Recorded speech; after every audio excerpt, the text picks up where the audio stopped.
What's up guys, Dr. Aaron McElwain here with Revival Performance Physical Therapy, and today I'm showing you guys a great exercise to start with if you have any sort of low back pain, or if you just had a pregnancy or some sort of abdominal surgery to activate your core and learn how to control that lower back so that you don't use that lower back when you're trying to use something else. So first thing we're going to do is just turn on that transverse abdominis. So this muscle wraps all the way around the rib cage and it's kind of like your built-in back brace. So what you're going to do first is find those two little hip bones on the front of your hip there. It's called your ASIS, your anterior superior iliac spine. Doesn't matter what it's called though. You're going to go just inside of that, so kind of towards the midline there, and just push down into your belly there and kind of into your skin.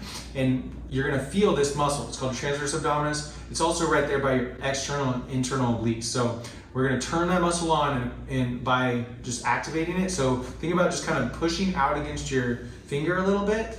Other weird way of cueing this is pretend like you're holding your pee. So you got a pee and you're holding it in real tight. That's going to engage that muscle. Make sure it stays engaged. If it's not engaged, you're probably not doing it right and you're using the wrong muscles on accident. So engage that muscle and take a couple breaths. So while you're engaging that muscle. So first start with that so we can activate that muscle. While that's on, now you've learned how to breathe and activate that muscle, we're gonna add something to it. So we're gonna add a little bit of a march. So the main focus here is bracing that core. So if you can only barely do a march, that's fine. We don't want anything to move here in your abs and in your back. We just wanna move at the hip. So you're tightening that transverse abdominis, you're feeling it right there inside of that hip bone, and then just barely brace that and barely lift that leg.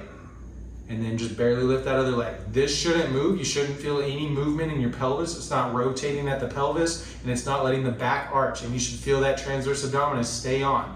So just go until you say, okay, it's getting too tired and I can't control that anymore. My back's starting to move, my hips are starting to, or my pelvis is starting to move. If you can't control that anymore, just stop. There's no use in doing them wrong. It's just gonna encourage bad habits. So just slowly marching like that with most of your focus on bracing and engaging that transverse abdominis. So do this a few sets a day just to kind of start waking up those muscles and getting that better mind-body awareness and really started activating that transverse abdominis and that built-in back brace to bulletproof that back.